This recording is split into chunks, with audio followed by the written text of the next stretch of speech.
Well, hello, and thank you for joining me for another Alex on Tech and ITY TV interview. Today, it's time to welcome our guest, Dr. Neil Domigan. A man of many talents, Dr. Domigan has worked in the medical spheres of biochemistry and biotech research and development, has worked at the Pasteur Institute in Paris, worked in seed venture capital firms, was the CEO of BioAura, and more impressively, was also the CEO of multinational cancer therapeutic company Wellington Zhoutai, which he was running at the same time. And despite publishing many works in the medical field, is now a published author with his new geopolitical thriller, The Deity Constant, bringing us both together today. Neil, welcome to the program. Okay, thanks, Alex. Thank you for taking the time. Now, I started reading. Yeah, no, thank you. I've started reading The Deity Constant last night, having bought the Kindle version, and I just couldn't put it down, finishing it early this morning. And you probe the volatile intersection of science, belief, and global power in a way that I think I haven't seen before, with some very interesting characters. But how would you best describe your debut novel? Yeah, so it's a 402 page book. It's 400 pages of fiction and 2 pages of non-fiction. And as a geopolitical thriller, it can stand on its own 2 feet. But to some extent, it's a Trojan horse for the 2 pages of non-fiction, which is a scientific and mathematical proof that intelligent design was required for life on Earth. Well, it's an amazing claim, and I've read the book and I've read those pages, and I have to say that, and I guess people are going to say this, I've had sort of similar thoughts, but it has struck me the way you described it. It's like, well, I've sort of had that same sort of thought, but I was never mathematical or scientific enough to be able to distill it as beautifully as you have done it. And of course, the central character of the book who has this revelation, we'll talk about that in a moment, I guess. But really, it's you. You're the man who's come up with this idea. Now, I have to say, if you love a book filled with action, but one that really makes you think about life, the universe, and everything, the Deity Constant will absolutely make you do that. But clearly, you've had a life of science and business. I mean, you have an MBA as well. And you've clearly had the chance to think about the very existence of God himself, like so many, billions of people have done. But how did you come up with this idea? And, without spoiling anything, are you able to describe how you know God to be real? Yes, so the motivation and my interest in religion was, I suppose, catalyzed. I'm 17 and 21 when my parents died. And so I was kind of motivated to think about religion in a more maybe active way as a result of that. But I think when you say about asking for real, if I just run through, if you like, a thought experiment with you. And sure, please. And thought experiments are experiments where there's no physical experimentation. It's just an experiment that's done with actually logic and sort of deduction. And an example of a thought experiment was in 1905 when Albert Einstein derived the theory of relativity, energy equals mass by the speed of light squared. And that was a thought experiment. So if we can just run through that now, sure. And then you can understand the basis. Because for me, this proof that we'll talk about now is 1,000 times more important than the actual novel. So, at some point in time, there was no life on Earth. I think we can agree to that. Yeah, and absolutely. At another point in time, there was the first living organism. And so those 2 points of certainty set, if you like, the boundaries of the thought experiment that I'll run through with you now. And when we talk about the first living organism, it was probably not a kangaroo. It was it was probably a simple single cell organism like a prokaryotic, say like a bacteria, cyanobacteria. And so as the scientific community knows now, there's a whole bunch of actually molecules needed, specific molecules needed to make a living organism like a simple bacteria. For example, you need around 500 proteins. You need a length of DNA around 100,000 to 1,000,000 units long. You need a fatty coat or membrane around the outside made up of fat molecules. And then there are also a bunch of some cofactors and metal ions and other sophisticated molecules required inside. And so all of these molecules had to come together at a certain time and place. And because it's the first living organism, there's no selective pressure. There's no selective pressure for molecules to have a certain form or function. They just have to come together randomly. And then those random molecules have to form this living organism. And so if we can look at, for example, proteins, if we look at some proteins, so some proteins, most people will have heard of proteins. For example, insulin is a protein that's made up of 51 amino acids linked together in a very specific sequence. And proteins have to have the right sequence of amino acids for them to have their 3D structure, their form, and their function. And there are 20 different amino acids. So in the first amino acid in your protein, you've got 20 possibilities, 20 in the second, 20 in the third. And the average protein is around 100 amino acids long. So we can ask, what's the chance of a protein randomly forming to have the correct sequence? And we're going to talk about some pretty big numbers or some pretty small numbers, but just to kind of spark up the thinking. If you have a 6-sided dice and you roll the dice, the chance of getting a 6 is obviously 1 in 6. And if you roll 2 6-sided die, the chance of getting 2 6s is 1 in 36, because you have 36 possibilities between the two. So when we're looking at a protein, let's assume we've got a 1,000,000-sided dice, a dice with 1,000,000 sides. Yeah. So the chance of one protein randomly forming into the correct sequence, you would have to roll, it's equivalent to rolling 30 1,000,000-sided die and getting a 6 on every single dice. Yeah, which is, I guess, if you rolled it enough times, you'd eventually land upon that. But I mean, you'd have to be rolling for the rest of eternity. Yeah, so we're rolling. This is for one protein. We need 500. Yeah, that's for one. Yeah, this is for one, and they're not additive. It's exponential. So actually, one can argue that you don't need to make all 500 proteins at the same time. You can make an essential number around 30, and then you can use the DNA to then make the other proteins. But if we wanted to make these 30 proteins, essential proteins, randomly by chance,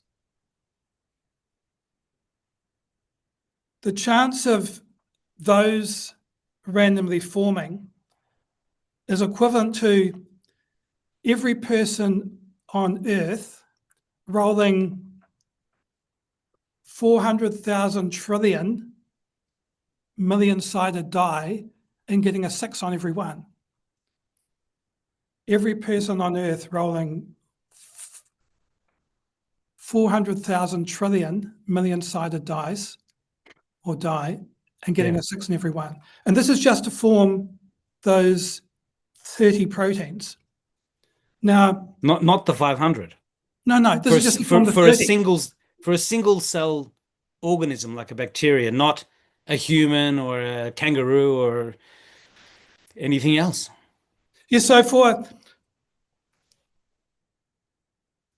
the single cell organism, we said that we need a length of DNA. Mm, And actually, DNA is made of four bases: A, T, G, C, A, G, G, T, C, C, G, G, G, G, C, C, out to between 100,000 and a million. In human, it's mm. 5 billion. Every cell has got a length of DNA 5 billion long. And if you have the wrong sequence, you get a mutation and you start producing abnormal proteins. So you really need to have the right sequence. The chance of getting the right sequence of the DNA, you actually can't calculate that using modern computers. You need a supercomputer. The numbers we were talking about for those proteins are huge compared to the very small numbers. Even there's a protein that you need to make the proteins. It's called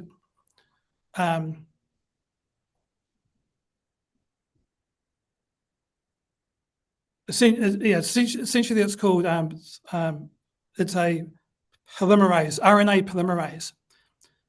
And that makes RNA from the DNA, and then you make proteins from that RNA. The RNA polymerase is 3,100 amino acids long, 5 subunits. The chance of that forming by chance is much smaller than those other numbers. And so we've got the 30 protein number we mentioned, equivalent to rolling 400,000 trillion million-sided die and getting a 6 on every die. That's just for those 30 proteins. Then you've got the chance of getting the DNA, and then you have to form the chance of having fat molecules there to form a membrane around the bacteria.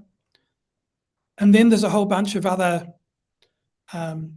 sophisticated molecular structures inside the cell, such as transfer RNA, things like ribosomes, ATP, so cofactors. And because it's a living organism, when it reproduces, it needs to have a whole bunch of amino acids and bases to make 2 identical daughter cells. And so the numbers just become ridiculously small. And so you've got only 2 options.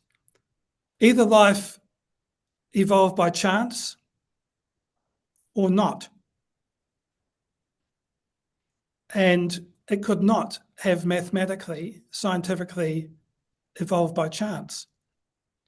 So if not, what does that mean? It means that life evolved with intelligent design.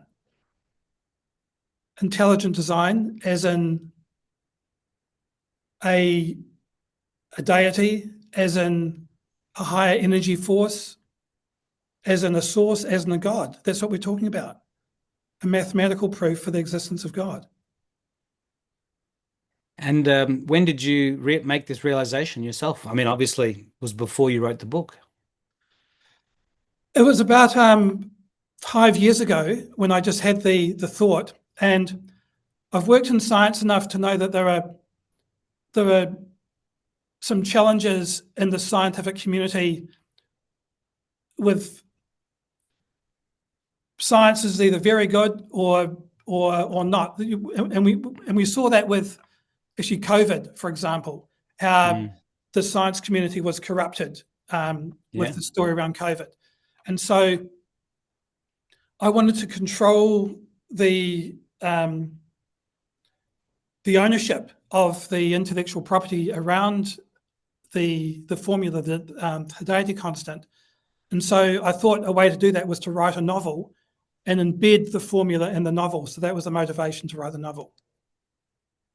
Well, incredible. And when you've spoken to religious people, and of course in the book itself, you've got the Vatican. There's all sorts of interesting developments that twists and turns that are incredible. I mean, I really enjoyed reading the book last night and this morning. But when you've spoken to other scientists or theologians or priests. I mean, what has the reaction been like? Yes, I haven't spoken to anyone on the theological side. Um, although I've spoken to people who have an interest in theology, but no one who's made a career out of it. I've spoken to other scientists, and they've been supportive of the irrefutable science and maths, because we're talking about Euclidean mathematics. It's simple, basic maths, and the science is simple, basic, known science. It's not like with Einstein's theory of relativity, where you had an abstract concept. There's no abstract concept here. It's concrete. It's a concrete, well-known, well-trodden maths, well-trodden science concept. And look, in my 51 years of life, I've read all sorts of things. I read something decades ago about some scientists having put some sort of, I don't know, elements into some sort of closed system to try and spark it with electricity and to try and, create the building blocks of life to see if that would somehow spontaneously, turn into life itself. And I mean, this was some magazine article which would have been based on some interview. And I mean, I guess people can say anything, but you actually have a mathematical proof. And I think it's very compelling. I mean, it certainly makes you think. And for all the people that have had faith that God exists, well, as you describe in the book, I mean, people have thought of, I guess, similar things in the past in the Renaissance era, but they never had the scientific basis that we have today to be able to really understand things at the level of which you've explained it. And I mean, the book has only just launched, so I guess the waves that Cyrus in the book made are about to be made by you. It's going to be interesting, because first believing whether there's a God or not, it's a deeply personal, and that's obviously what we're talking about here, a proof of life that could not have arisen by chance. And religious beliefs or not are intertwined with our identities, and it fundamentally informs the choices we make and how we move through the world. And I think that some people may feel small with this realization, others will feel really big. So it really opens up the door to a whole bunch of different philosophical discussions actually going forward. Well, if people knew for a fact that God was real, how would that change your relationship, not just with God, but with the rest of humanity? And of course, in the book, you talk about how can be a civilization changing, moment in time. Were you originally brought up religiously, and or were you a non-believer? And how has this discovery changed your relationship with God? Yes, so as a child, I had a sort of Protestant upbringing, and we know the basis of some Protestants was actually back in the time of Martin Luther, when he moved out of the Catholic Church because the Catholic Church were essentially selling certificates for cash in the 16th century, absolving behavior and giving people a door to the kingdom of God.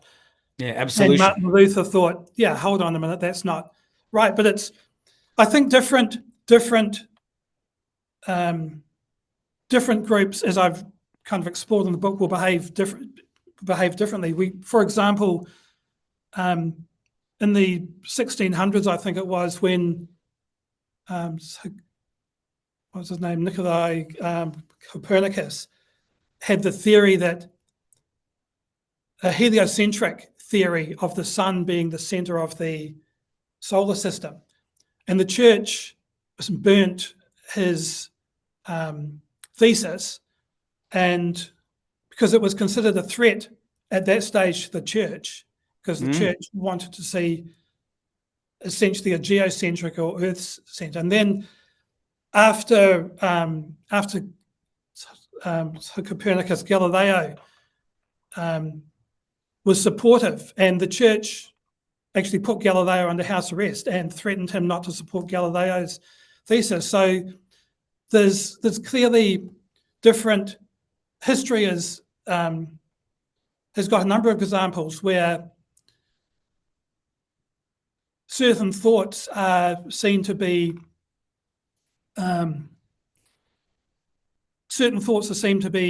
threatening, and therefore they're dismissed or fought against, or cause a reaction in a different way. Like for example, in China, if you're a member of the Communist Party, and there's around 100 million in China, members of the Communist Party, you're encouraged, pretty much ruled, to be an atheist.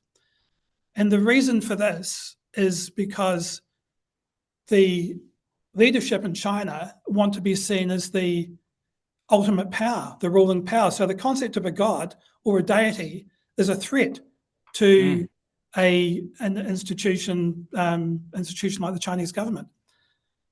And so there's a reason when you say how likely is it to be accepted? Well, if from a Chinese government point of view, they're obviously motivated to dismiss this and not give it any legs. The same any probably credence, from some theological or theocracies such as Iran. We see that in some temples, churches, mosques, that certain people feel they've got a monopoly on the relationship with God. And they do that to exercise power over man by having power, leverage over behavior, over compliance. And so I think it's, and these some concepts are explored a little bit in the book, but I think from a personal point of view, it will impact individuals to see how they view this in their life or not going forward. Yeah. Well, I mean, such proof has not been available before, and I'm sure people will further expand upon your work to see if they can prove it even further. Although, you know, the way you describe it, it is pretty well. Like, you know, it'll be tough to explain it further once you've made a discovery. You know, that's effectively it. It's tough to. I mean, there's always an evolution of ideas and thought, and I guess we'll see what happens. And I mean, the book's only just been launched, so we're yet to see it have this widespread reaction across the world. But you were talking before about people fighting back against ideas that, you know, we subsequently know to be true, like Copernicus and Galileo. And there was this famous quote said to be from Mahatma Gandhi, which was, you know, first they ignore you, then they laugh at you, then they attack you, and then you win. And so, I mean, that's a process that, you know, many good ideas seem to go through because people don't want to change. Even though change is the only constant in the universe, people think they can, you know, stay the same forever. It's said that every man marries a woman hoping she won't change, and every woman marries a man thinking she can change him.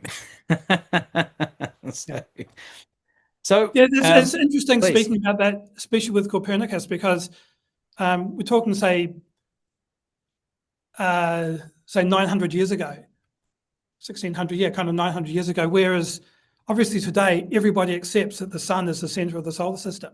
And so certainly through time, it just as you were saying, when the quote from Gandhi, yeah, through time you do get acceptance. And I think truth is not a voting contest. And no. You said that in the book. Yeah, and yeah, I take that. And there's also, I think, 1,001 sides to every story. You've got the truth and you've got 1,000 lies and half lies. And we see that today in a whole bunch of areas, and it's really hard for the truth to cut through. And in some cases, in many cases, lies are a shortcut, and it's just easier for a lot of individuals not to seek truth because they'll just accept something, and then, I mean, that's like we all make our own choices, but there are, some people like to really seek out the truth, and you've got to work pretty hard sometimes to find that. So I think it'll be interesting just to see the response, and but I think from my point of view, if there are some major global thought leaders stand up and support this, well, then it'll actually garner some acceptance and some momentum. So it'll be interesting just to see how things play. Absolutely, yeah. I mean, you've come up with a great idea. You've used the ideas of a fictional geopolitical thriller, but the central idea is, as you say, very real, and you want people to take it seriously. And I think I actually asked you the question. I don't think we had the chance to answer, and because we keep sort of Right. moving between different things. But how has this revelation changed your personal relationship with God? Yes. So to me, this discovery, it's a reason to celebrate. And Yeah. I would truly encourage the world to unite around an idea that apparently something, somewhere, wants us to be here. And one can never know how individuals or societies, what their readiness will be to receive certain information like this. But I spent around 4,000 hours writing and researching the book. You said about the background, and so the motivation to do that was a belief in what I had discovered, and it was humbling, really humbling. And I had a force. Like I never felt it was a labor to write this novel. I felt like I was being pushed internally and externally the whole time. It was You were touched by the finger of God. yeah. Well, that's a way of saying it. It was just Yeah. it was such a very pure experience. Yeah, yeah. I mean, we're all touched by the finger of God in what we do, whether you believe in that or not. But sorry, keep going. Yes, no. It's just yeah. Well,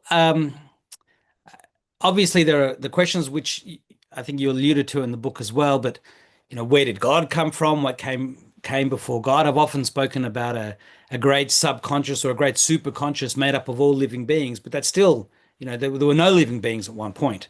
I mean, before the Big Bang, if that is real, or if that was when God said, "Let there be light," what was before? And I guess that's a question that's still yet to be determined, and theoretically something that everyone gets the answer for in the next world, if we do then get connected to God and are not shuffled onto some other mortal plane that we have to live through again, or if we're reincarnated. All those questions, I guess, are still to be determined. But do you have any thoughts on where God himself or itself came from?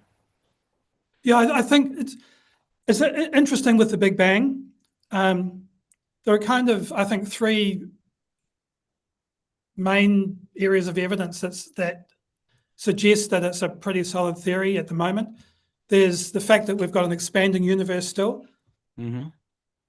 and also that the universe is like 75% by mass hydrogen, about 90% of the atoms are hydrogen, and about the other 25% is helium, really. And so you're looking at very, very simple molecules, which is, or the two simplest forms, or the two simplest atoms, which is consistent with what you'd expect in the physics of Big Bang. And also there's the cosmic radiation background in space with essentially microwaves And it's thought that when Big Bang kind of cooled after, say, 300,000 years, that during that period, light was stretched. You're talking about super dense high forces, and the light was stretched to form longer wavelengths, which is actually microwave, which are anything from, I don't know, a millimeter through to a meter in length, actually microwaves. They're and they're present right through the universe. And it's kind of thought that that opaque microwave background is due to the residual of what was formed in Big Bang. So I think that's, it's a theory at the moment, but it's an interesting theory, and there's evidence that kind of tends to support it. But I think from a God point of view, by definition, if we're talking about there being intelligent design, a higher energy force, or something that was involved in intelligent design, actually by definition, that occurred before life. And so we're not talking about a biological form, we're talking about an energy form. And so where that energy form is now, what form it is, each individual, I think, would have their own views around that. And I don't think there's a God meter that we can kind of put out there and say, hey, it's, like a radiation meter. It's but I think when you accept, I think with any, let's just assume this discovery holds. When you have something new as a concrete standpoint, it then is a base to ask a whole bunch of other questions. And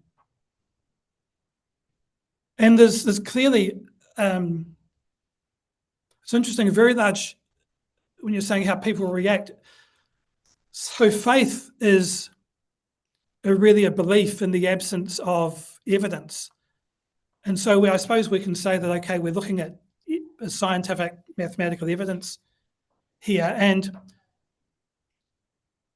to some extent, faith is maybe a relationship with God through the heart as opposed through the intellect.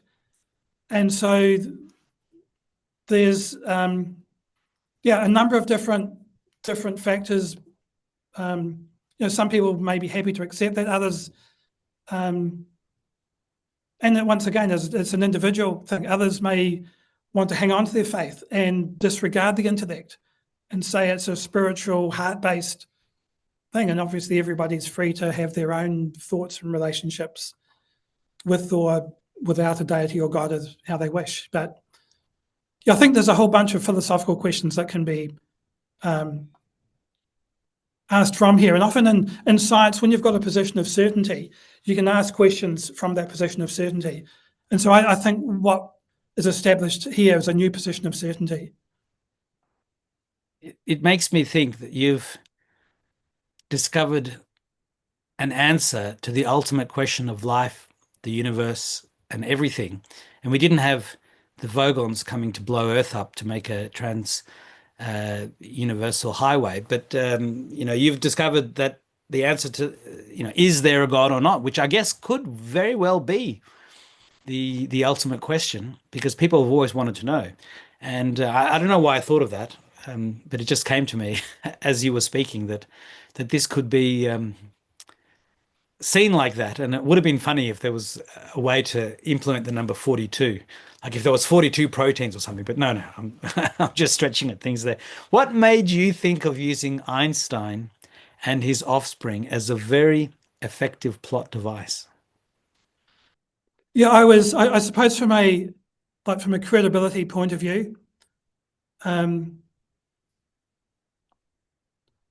yes, I think when people read, and when they read, you kind of read for two main reasons: one, for entertainment, and two, maybe for education, and to a greater or lesser extent on each of those.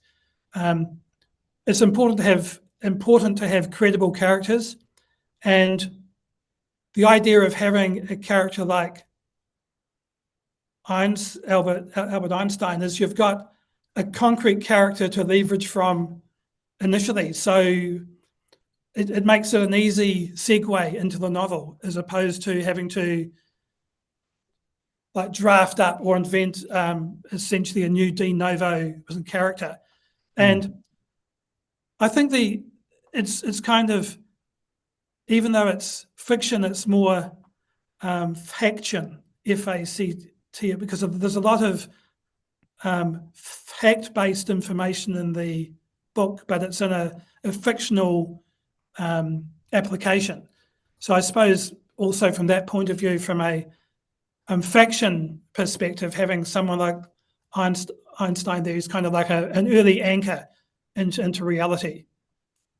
Yeah, it was a great hook.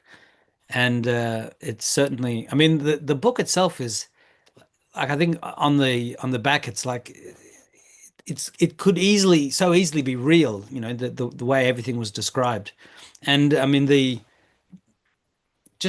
perils that the character had to go through, just getting to where the book really starts in terms of the second part where he unveils his ideas. I mean, by that point, he's already a few decades old. So it was just fascinating to read. I mean, as you said, you did 4,000 hours of research, because it does sound like everything is incredibly factual. So again, you know, I think people will really enjoy reading it. And you know, the kudos to you for doing such a great job in crafting this world. Yeah. I mean, did you ever think you were going to Thank you write a very much. novel? Yeah. Oh, you're Yeah, welcome. So thank it you. was really good. I really enjoyed it. Oh, thank you. That means a lot. Yeah. Thanks, Alex. Yeah. Did you ever think you'd be a writer? Yeah, I've always Did you wanted to write. surprise yourself? Yeah. I've always wanted to write. In fact, when I surprised myself, I had my 100,000 word draft, and I gave it to an editor who used to run Random House. It was a Penguin in New Zealand, Mm. and she said to me, "Neil, you have to learn how to write." And there's a difference between telling a story and learning how to write. So I spent 3 years kind of self-teaching myself. I had access to a university library, and so with a 100,000 word draft, I could then read a formal books on how to write creatively, Mm. and I was able to see certain points because I had the 100,000 word draft. I'd read something, I thought, oh, okay, I can see what they mean there. I could apply that here. And so by having like the prototype that I could apply things to, but I had to learn how to write, because I've got a big thanks to I've had 3 editors I use, but I've got a big thanks to my first editor, because she just told me very clearly that I didn't really have a clue what I was doing, and I needed to go and get myself organized, which is what you need. Well, it sounds like it's your 10th novel. I mean, the way you describe things is very cinematic, very descriptive. You know, a picture paints 1,000 words, but you can use 1,000 words to create a mind picture, right? A picture in your mind. Everyone sees that picture differently. I've certainly read books, and then when I saw the movie, you know, whoever created the movie had a totally different idea. We all have the theater of the mind, but no, you did a wonderful job, and I'll be very surprised if this book doesn't become a massive bestseller. And in fact, do you ever think this book will become a movie? Um, yeah, I hadn't thought too much about that, but I think it could become one. I mean, yeah, it's I got think the scale. if you have successful books, they often do. It's one of the key things I was either read or was told is that it's really important to have action or movement really in every paragraph. Every paragraph you kind of need to write it a bit like a 3-act play. You have the setup, the conflict, and the resolution, but you need movement. And I think when you've got movement, either movement of characters or movement of the environment, then that creates movement in the novel, and perhaps makes it easier to think of how that could be on the screen, because you've already got that movement or momentum there. Yeah. Well, there's plenty of action, plenty of movement.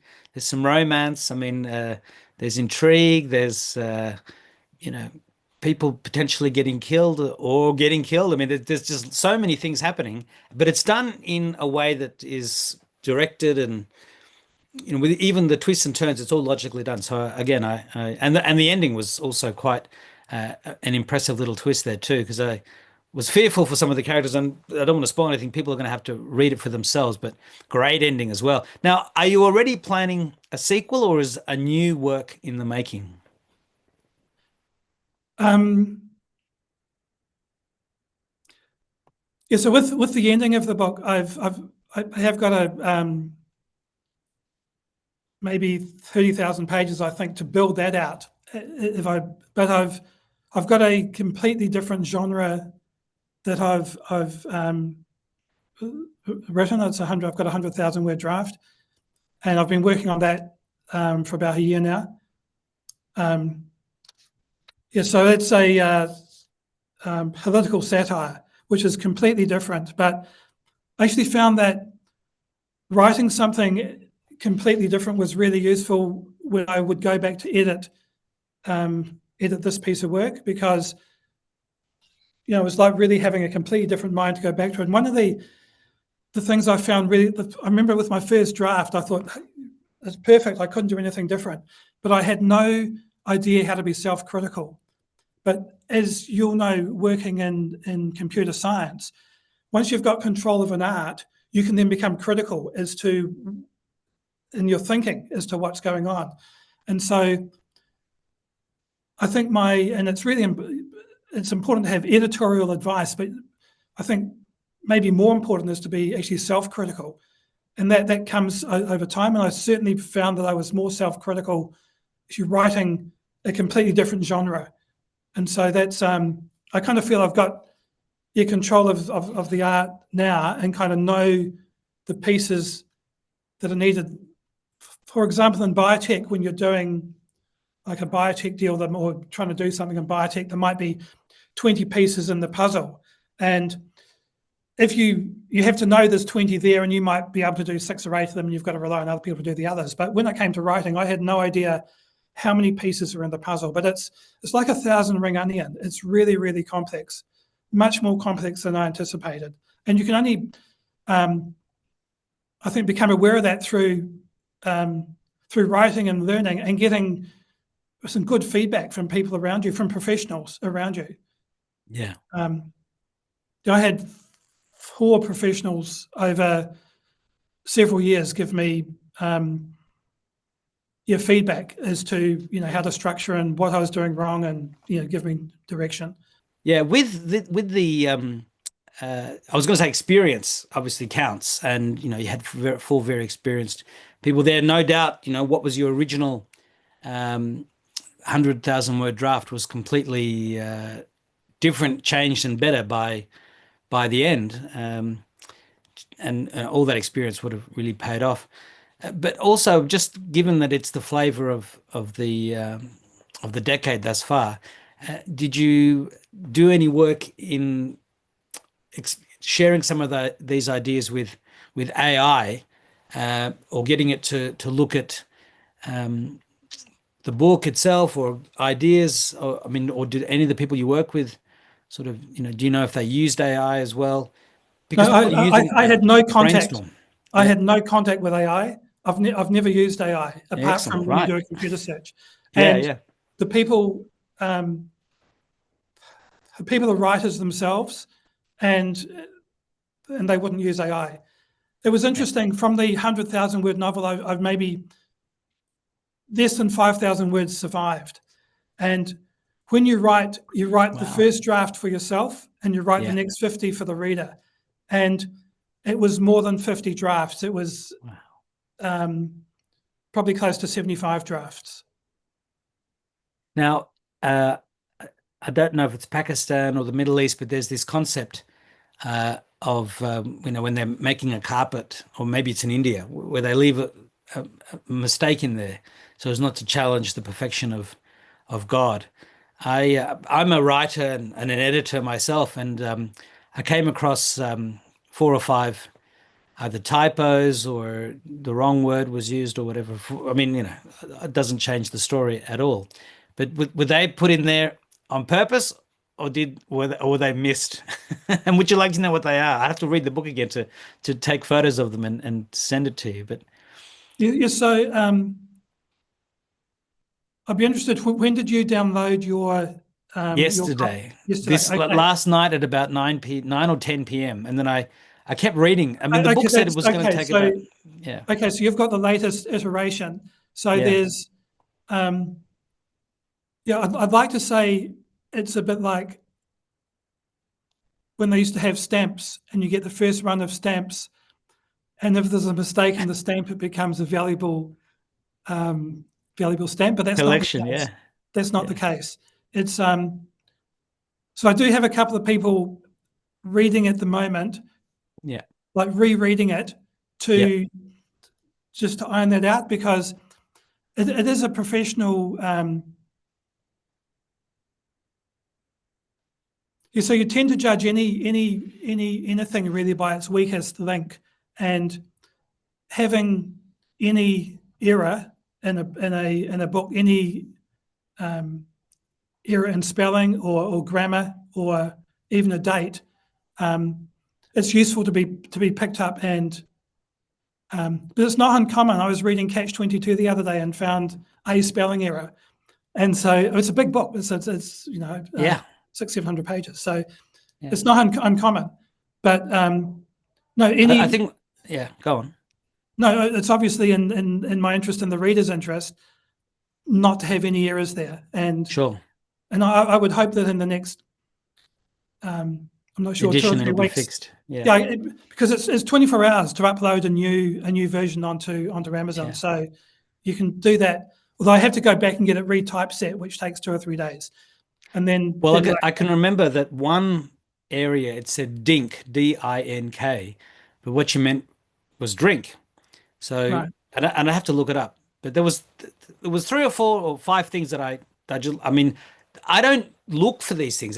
My brain just sees them, and because I'm a writer and an editor, and obviously, when I write, I can miss things that I do wrong. The brain sees what it should be.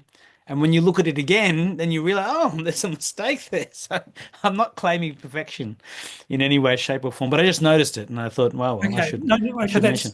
that's But useful. Thank you. clearly, it wasn't on purpose. It wasn't. You weren't trying to appease God's perfection. It was No, just a mistake. no, Yeah. yeah. Okay. Well, no, good. So last week, as we film, there was an author expo in Melbourne. So that must presumably have been your first. What was that experience like, and what did the attendees say, and how did they take to the book? Yeah, it was received well. I mean, one never knows when you speak about it. So no one had read the book because they hadn't had the advance time. Mm. Um, but I spoke, I'm not sure, for maybe 10 or 12 minutes on an overview, just as I did today, really on um, the Deity Constant, yeah the central theme yeah of the like book. essentially the thought experiment. Yeah. And I think about there were maybe a dozen authors I think were launching, and most of them were, like, mine was the only fiction really. Others were launching books about their life or experience, or self-help type books. But about half have been in contact with me and said that they're interested to buy the book sufficiently. And I spoke to a bunch of people, and they were, from a writing point of view, were interested in, in what I was proposing, and as I was in the stories that they had. So it was it was a good exercise there, and also met a couple of interesting people. There was someone who's an MP there who's got a theology degree, and so I gave her a copy of a book. It was kind of an early author's copy, so it's got even more errors in it than what you would have seen. And And yeah, there was another speaker there who just by chance, I've known him for some time. And so I gave him a copy as well. So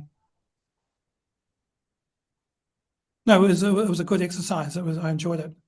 Yeah. Well, look, I mean, I'll have links to Amazon, and if you've got links to other places that are outside of the book, I mean, I'll basically have a look. But I noticed this, I think it's in Australian dollars, it's $30.99 for the I think probably a paperback, and then in the US the Kindle version was $7.99, and in Australia I think it was $11.99. So I Right. mean the Kindle version was the easiest one to get. I was alternating. I've read the first half of the book on my phone and the second half on my MacBook Air, and in dark mode. I mean I just prefer Right. dark mode. Okay. But yeah, I just couldn't. I didn't want to go to bed and then wake up and then not have enough time to finish it before I spoke to you. I should have been reading it over the past 2 or 3 days, but I was a voracious reader as a child of all these different sci-fi things, and I read too many news articles and too many things on the internet, not enough books. So it was a real pleasure to read this book, and of course, to realize that in the fiction was actually a real world,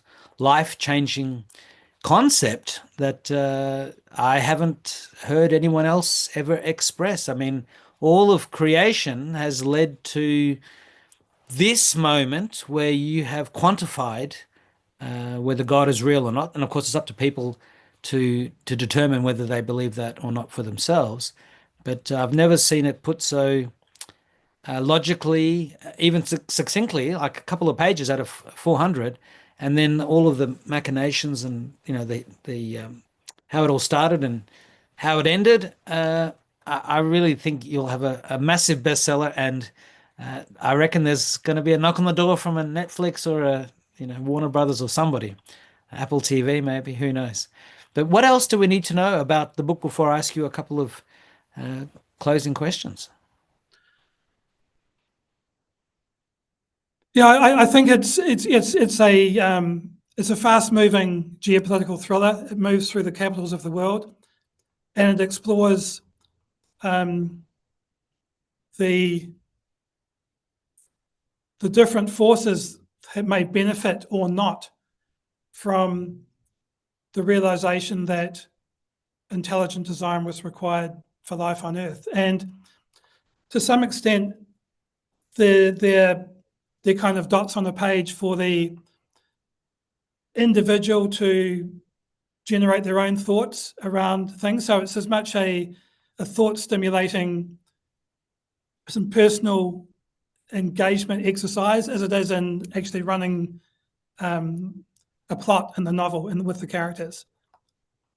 Yeah. Well, I mean, the best works make you think. It's not just a popcorn movie that to let you kill a couple of hours of time, but you really are thinking about life, the universe, and everything. And as you say, I mean, join the dots. It's a journey of self-discovery as well as just this incredible story, which again, I really enjoyed. Now, one of the second last questions third last question I like to ask everybody is, can you please share a memory of your first personal computer?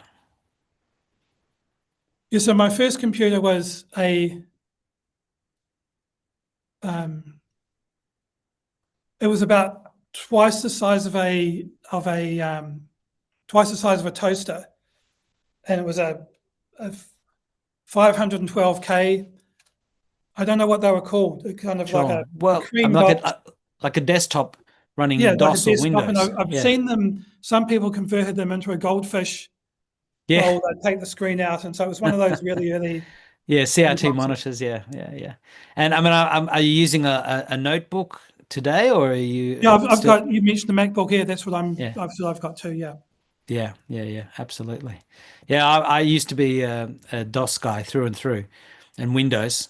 Even though my first computer was in 1979 and my second was an Apple, but I never got into the Macs. But in 2011, I went to a Mac, and because I had an iPhone in 2007, I got it from America and jailbroke it on September 11, 2007 through these two groups that were fighting to be the first ones to jailbreak it, so you could put a Telstra SIM in or something else on an AT&T SIM. And I discovered that once you go Mac, you don't go back. So Right. I really loved it.